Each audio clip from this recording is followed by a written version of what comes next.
आज की कहानी है कराची गर्ल्स हॉस्टल के बदनाम तरीन रूम नंबर 13 की और एक नई लड़की रवीना की, जिसकी ज़िंदगी एक खौफनाक बद्दुआ में बदल गई थी। तो अगर अभी तक आपने हमारे चैनल मिस्ट्री कॉर्नर को सब्सक्राइब नहीं किया है तो सब्सक्राइब करें और अपने फ्रेंड्स के साथ ज़रूर शेयर करें। Room number 13। आज रवीना पहली बार गर्ल्स कॉलेज के हॉस्टल में आ रही थी। लेकिन मम्मी प्लीज़ मुझे अपने साथ ले चलें, प्लीज़ मैं यहाँ नहीं रहना चाहती। उसके माँ बाप उसे घसीटते हुए रूम नंबर 13 की तरफ ले जा रहे थे। चुप कर जाओ, सब देख रहे हैं, अब तुम कॉलेज में हो, पढ़ाई करो और तंग मत करो। पूरा हॉस्टल उन तीनों को घूर रहा था। दो लड़कियाँ आपस में सरगोशी कर रही थीं। ये लड़की तो मुझे ज़हनी तौर पर ठीक नहीं लग रही और हैरत है उसे रूम नंबर 13 दिया गया है। लोग तो इस रूम से डरते हैं।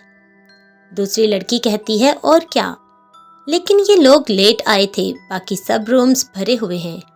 रवीना के पेरेंट्स उसे कमरे में धकेल देते हैं और बोलते हैं अब तुम्हें यहीं रहना है, पढ़ाई करना है और हमें कोई शिकायत ना मिले। रवीना रोती रही लेकिन जवाब तक ना दे सकी। माँ बाप हॉस्टल से निकल रहे थे कि एक लड़की दौड़ती हुई उनकी तरफ आई। रुकिए प्लीज़, अपनी बेटी को रूम नंबर 13 में मत रखिए, इस रूम में।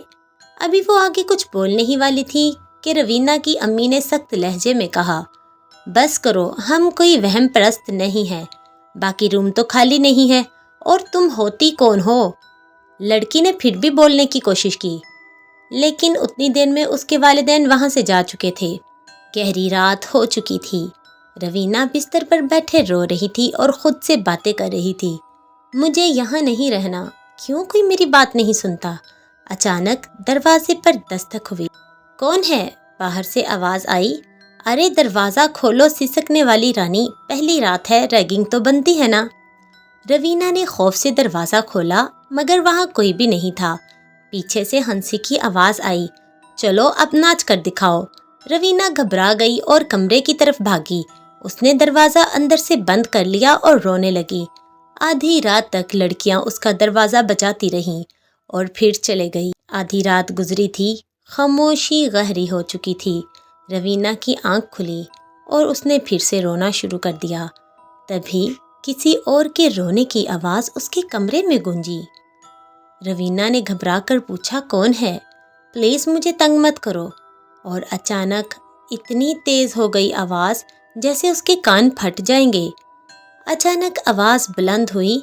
रवीना कांपती रही और एकदम से आवाज़ बंद हो गई। रवीना डरती डरती सो गई।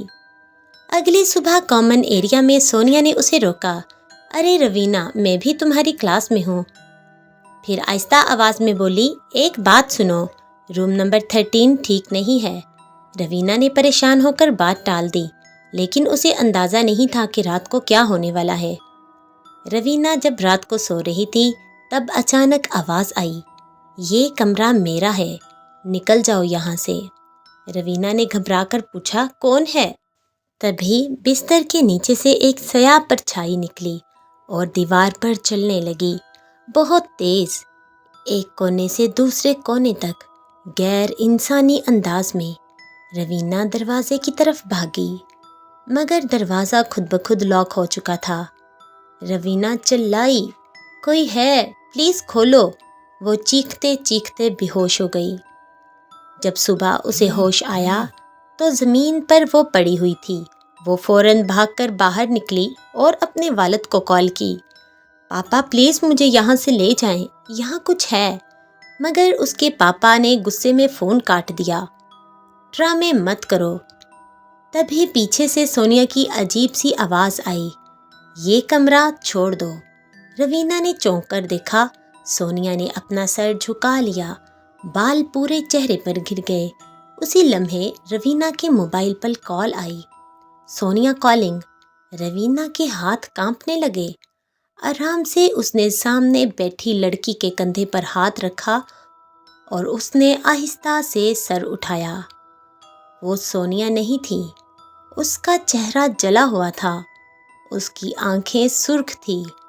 मुझे इंसाफ चाहिए। कैसा इंसाफ? रवीना ने पूछा। مجھے جلا دیا گیا تھا اور میں اب بدلہ لوں گی ان سب سے۔ روینہ نے موبائل اٹھا کر روم نمبر 13 کی ہسٹری چیک کی۔ اس کی آنکھیں پھٹی کی پھٹی رہ گئی۔ شکنتلا ذہنی طور پر غیر مستحکم لڑکی ایک سینئر لڑکے سے محبت کرتی تھی۔ ریجیکشن پر اس نے کمرے میں بلا کر آگ لگا دی۔ لڑکا تو بچ گیا لیکن وہ خود جل کر مر گئی۔ روینہ نے کہا کہ تمہیں کسی نے نہیں جلایا، تم نے جو بھی کیا خود کیا تھا، یہ سب تمہاری غلطی تھی۔ شکنتلا چیخی، نہیں، اس نے مجھے بچایا کیوں نہیں، اب سب مریں گے۔ روینہ نے کھڑکی کھلی دیکھی اور فوراً چھلانگ لگا دی۔ زمین پر گرتے ہی اس کی ہڈیاں ٹوٹ گئی۔ آنکھوں کے آگے اندھیرا چھا گیا۔ کہیں سے آواز آئی، اسے اوٹی لے چلو۔ اوٹی نمبر 13۔ روینہ نے آخری بار آنکھ کھولی اور جب دوبارہ ہوش آیا وہ روم نمبر 13 میں تھی۔ پھر سے ایک پورا ہفتہ گزر چکا تھا۔ لڑکیاں دروازہ توڑ کر اندر آئی۔ تم نے سونیا کو مار ڈالا، تم پاگل ہو گئی ہو۔ عین اسی وقت دھڑام سے دروازہ بند ہوا۔ اندھیرا، بدبو اور چیخیں، پہلے پونم، پھر گاڈ اور پھر کاجل کو۔ شکنتلا نے سب کو اذیت ناک موت دی۔ پھر اس نے روینہ کی طرف دیکھا۔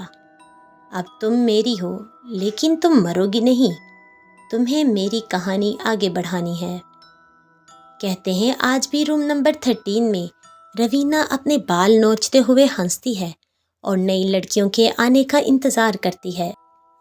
دوستو، اگر آپ ہمارے چینل پر نئے ہیں تو سبسکرائب کریں اور اس کہانی کو آگے ضرور شیئر کریں، کیونکہ روم نمبر 13 کی دہشت ابھی ختم نہیں ہوئی۔